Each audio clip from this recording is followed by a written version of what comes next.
Welcome back to 10 and 20, the official podcast of the Battle of Franklin Trust, where we talk about interesting aspects of Tennessee history in roughly 20 minutes. My name's Sarah. And my name's Brad. This week, we are talking about a tragic event that took place in Columbia, Tennessee in 1946, just after World War II, when African American veterans returned home to find that their community was still locked in an era of Jim Crow laws and racial segregation.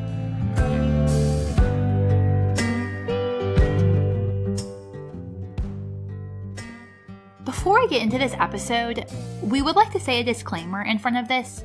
We're dealing with a hard history topic here. We're not going to say anything disturbing or graphic, but we're hitting topics that your kids may ask you questions on afterwards. So we just wanted to let you know in case you are listening here with your children. The story begins in Columbia, Tennessee in 1946, which at the time had a population of about 8,000 white people and about 3,000 black people. Race relations had always been fairly tense in that area, which is just south of us in Middle Tennessee. It's just maybe 30 miles south of Franklin. In the decades prior, 2 lynchings had already taken place.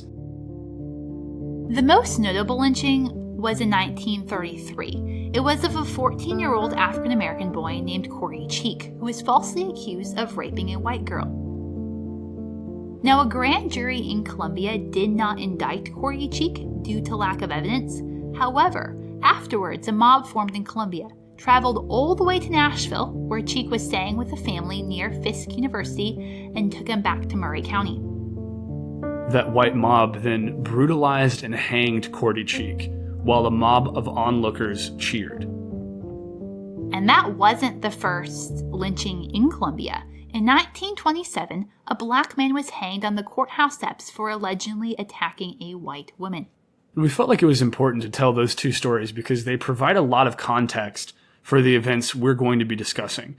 The other thing that's important to know, which we alluded to already, is that this is just at the end of World War II, really just months afterwards. Many of the African American men who had fought in the war, who had seen a less racially biased life in the Army, not completely unbiased, but less racially biased than they were getting back home, when they returned back home, they wanted equal rights and equal treatment. These veterans were willing to fight for their country. And then they returned to places like Columbia, Tennessee, which were still in the midst of the Jim Crow era and racial segregation. They found that nothing had changed. And it's good to note, too, before we go into this podcast, that it's hard to find information from the sources that we use, such as newspaper articles, reports from civil rights organizations, and even first-hand accounts that really agree with each other. So sometimes it may seem like we're contradicting ourselves, but we're really just giving you multiple options of what happened. This is the kind of event where it's really hard to find an unbiased summary of it. But we're going to begin at 10 a.m. on Monday, February 25th, 1946.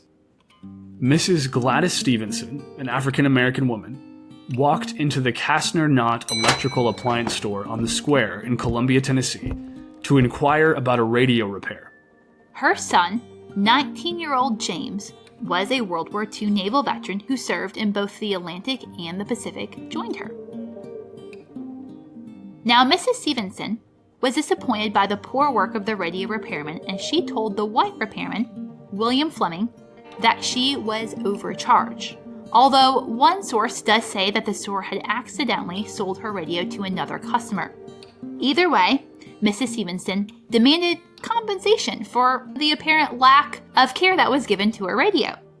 A fight broke out between them. Accounts differ on what exactly took place, but William Fleming either slapped or shoved Mrs. Stevenson or became verbally aggressive and threatening to her. James, after seeing his mother being attacked, got involved, and William Fleming, the worker, ended up going through the plate glass window. When officers arrived, both Stevensons were placed under arrest for disturbing the peace. They did not arrest William Fleming, the repairman. He suffered no serious injuries from his fall. The Stevensons pled guilty and paid a $50 fine to be released. Now, the story could have and maybe should have ended right there, but later that day, the police arrested James Stevenson, the son, because a warrant was brought on by William Fleming's father. The warrant alleged that James Stevenson was guilty for assault with the intent to commit murder. This was a felony charge. Now, a local prominent black businessman, Julius Blair, posted James's bail, and James was able to return home. However, this is where things started to get a little bit scary. Scary. That's a good word for it. Scary in Columbia. And we're going to play a recording from the Tennessee State Library and Archives of a woman. Her name was Addie Blair Cooper, and she lived in Columbia during this time. And she talks about what it felt like to hear about James's arrest and the subsequent events happening in Columbia.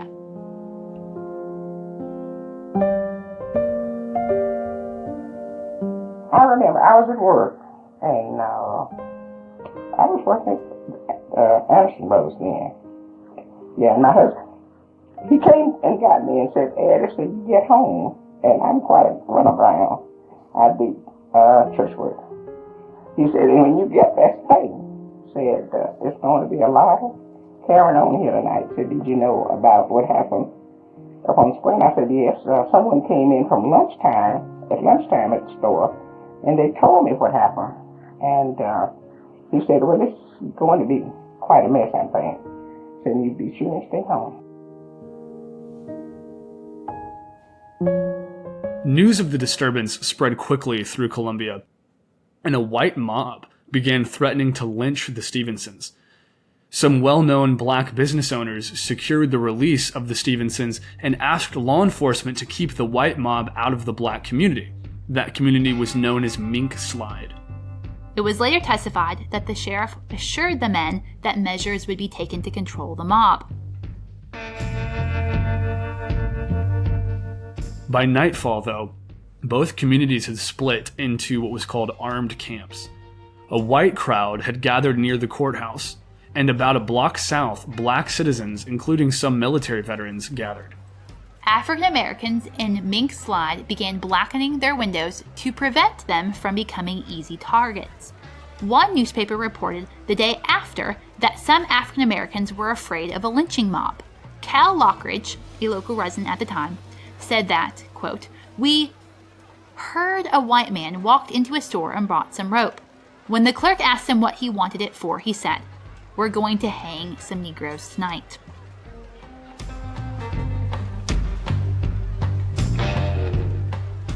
About 4 patrolmen, under the orders of the local police chief, were sent into Mink Slide.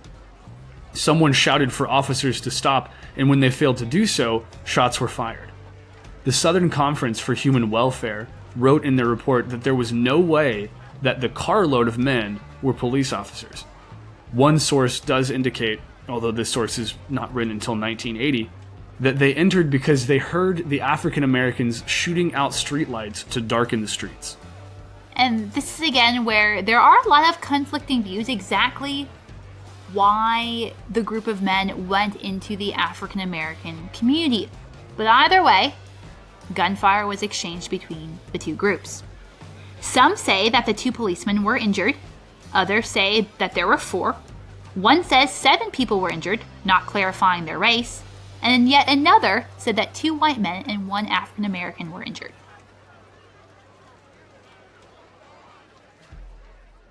Nashville's Globe Independent later stated that a number of whites were killed. However, there were no reports of black or white deaths that night. By the morning of February 26th, about 100 highway patrolmen and 500 state guardsmen had moved into the black community under the orders of Governor Jim Nance McCord. State troopers and guardsmen, without any search warrants, went from house to house and business to business in the black community, seizing weapons and creating wreckage. According to the state encyclopedia, they fired randomly into buildings, sold cash and goods, searched homes without warrants, and took any guns, shotguns, and rifles they could find. One business was the Morton Funeral Parlor, and it says that there were draperies were cut up and lighting fixtures were ripped from their sockets. The letters KKK were written in chalk across one of the caskets.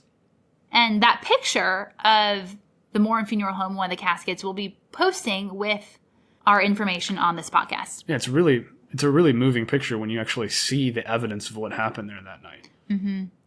Although one newspaper article stated that they were to, quote, search every home in Columbia for deadly weapons because the, quote, fear-crazed Negroes who had believed that the lynching parties were out to get them.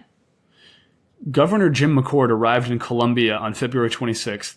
According to the Columbia Herald, he said that all violators, white and black, will receive the same treatment. Within a few days, between 70 to 100 African American males were arrested and were held without specific charges and without bail. Accounts vary as to the exact number.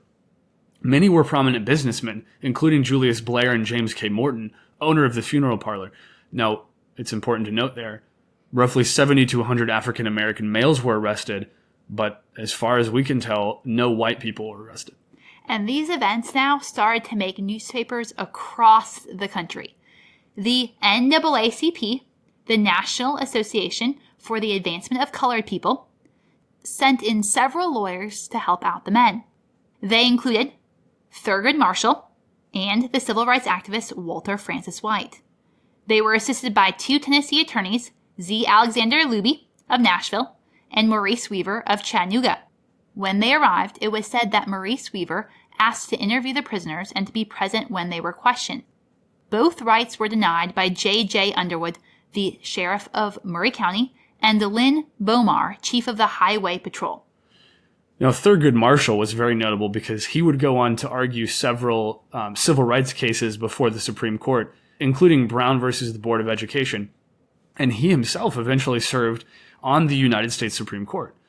The other one we mentioned was Z. Alexander Luby. He participated in numerous cases, including the desegregation of schools in Nashville, and his house was actually bombed in 1960.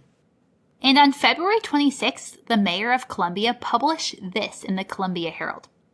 Proclamation from Mayor. To all people of Columbia. As your mayor, I wish to express to all the sincere regret of all good citizens of the unfortunate incident of the last evening and early morning.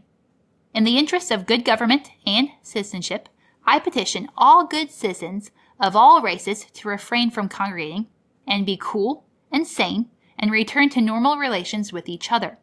To assist in avoiding further unnecessary disturbances, members of the State Highway Patrol and the National Guard are temporarily stationed in Columbia to assist in maintaining law and order. These are your officers, and I respectfully petition you to cooperate with them in this undertaking. It seems like Mayor Denham was immediately dismissive of the fact that there was any issues, and it makes sense because this was starting to become a national headline. But Mayor Denham refuted any tensions between the two races in Columbia. He said that conditions had always been excellent between the whites and the blacks. There was a report made by Ernest F. Smith, who was Assistant Attorney General of Tennessee, who said that African Americans were planning an attack on the night of the 25th. But the problem with this account is that there were many false statements. At one point, he called the family the Stevens rather than the Stevensons, and he didn't know if Fleming, the clerk at the radio store, was the owner or the employee. That leads many to think that you can't really take a lot of stock in his account. But he said that there was an attack being planned by the African American community. And 2 days later, on February 28th, 3 African American prisoners were shot while in jail. And this is the moment where this really becomes a national headline and where this really takes on importance. Because according to police reports, James Johnson, William F. Gordon, and Napoleon Stewart had been left in the sheriff's office at the jail in the same room where unloaded confiscated weapons were kept, and 2 deputies were left to guard them. R.T. Darnell, one of the guards, then claimed that James Johnson grabbed a rifle, loaded it, and started to fire at him. According to one police officer, Bernard Stoffel, who was interviewed in 1989, he said that Darnell was shot in the arm. Other policemen rushed into the room and opened fire on the prisoners, wounding all of them. Now, Stoffel also said that when he ran into the police station 3 or 4 minutes after it happened, that, and I quote, he found the guns lined up against the wall. 4 state troopers and 4 state officers were in the room, and 2 blacks were lying dead on the floor when I ran up to the room. Now, this account raises a lot of questions, and we're going to list some of those. And these are not just questions that we're wondering, but these are questions that people brought up in the days after the event, too. Why would policemen keep weapons and ammunition in the same room with prisoners? Were they trying to provoke an attack? Why did the guards not stop James while he was loading the gun? Why could the prisoners not be subdued without being killed? And then finally, what methods of questioning were being used which could drive defenseless prisoners to be so desperate and hopeless in this extremity? And to add to all of this, James Johnson and William F. Gordon died on the way to the hospital. The nearest hospital at that time that would admit blacks was in Nashville. That makes it even more tragic, is some of them could have been saved had they been able to get to a hospital sooner, but of course all the hospitals in that area were segregated. So they drive them all the way up to Nashville. Napoleon Stewart, though, he recovered from his wounds. He told a completely different story than the guards. He said the police opened fire on him and his companions without provocation. Now, I guess we can leave it up to the listener to decide which story you find more persuasive, but it seems like Stewart's account was, we were just in the jail, and out of nowhere they started firing on us, which would seem to indicate that then the story about the prisoners opening fire or attempting to fire on the guards was complete fabrication. Either way, there are still many more men in jail at this point in time, and the NAACP Legal Defense Fund's lawyers managed to release all other jailed men except for 26. And some of the 26 were the most prominent black businessmen in Columbia. Before the trial, the Southern Conference for Human Welfare wrote these interesting points in an appeal to the governor of Tennessee. They said, "We have just won a war in which Negro and white Americans fought side by side for democracy and the rights of minorities. Are we going to keep faith with these Negro and white veterans? The eyes of the nation and the world are on what we in Tennessee do about the Columbia cases. Our action must be in line with our national ideals of equal justice and opportunity, not an outgrowth of old prejudices and outworn antagonisms." We therefore ask the governor and the local and state law enforcement officials to 1. Prosecute the members of the white mob who stormed the jail on February 25th. 2. Prosecute the officers responsible for the deaths of 2 prisoners in their custody. 3. Release all prisoners who have not been charged with any crimes. 4. Guarantee to those who are charged with crime a fair trial in the American spirit and tradition, with all the rights provided by the United States Constitution and unmarred by any manifestation of the lynch spirit which has brought about this horrible situation. A federal grand jury was convened to investigate the charges of misconduct by the white policemen, but the local all-white jury absolved the officers of any wrongdoing. And it's good to note they were investigating the charges of the men who shot the prisoners in the jail. But the jury just said they didn't do anything wrong. The remaining men were split into 4 different trials that lasted about 10 months. They were all accused of first-degree attempted murder and assault and battery with the attempt to kill. The case results. 23 men were acquitted by a Lawrence County jury after a venue change was made from Murray County. Thomas Baxter died in jail before his case came to trial. 2 men were convicted, William Pillow and Lloyd Kennedy, but both were eventually acquitted. Pillow never served jail time and Kennedy served 4 months. Now, racial harassment continued throughout the trial and afterwards. When the lawyers, Marshall, Luby, and Weaver, left Columbia for the final time, a convoy of patrolmen followed them. The police stopped them twice for, quote, highway violations. The third time they were pulled over, Marshall was arrested for drunk driving and he was put in a patrol car. Luby and Weaver followed, but eventually, at the local magistrate's office, the charge was dropped. In an interview with Dr. Yolette Trigg-Jones in 1992, she was a former member of the African American community in Columbia, and she was talking about why it was so hard for African Americans to speak about the poor race relations in the 1940s in Columbia.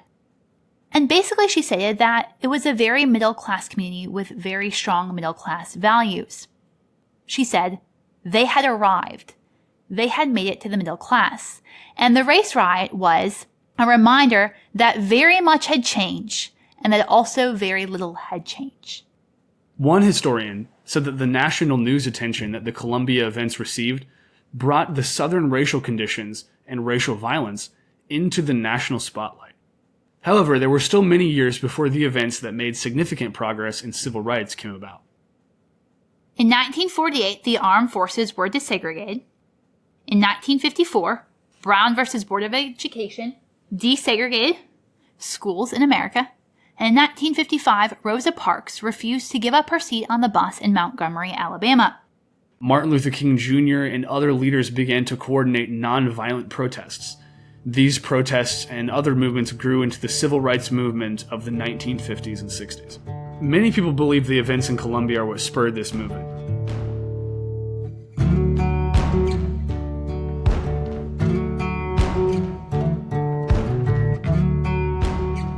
Thank you for listening to our podcast on the events in Columbia. If you have found value in these podcasts and would like to express that, we would like to encourage you to leave a review on iTunes or whatever podcast app is the most convenient for you.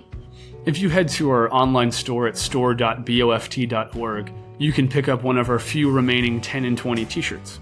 Follow us on Instagram at TENN20podcast or send us an email at podcasts@boft.org.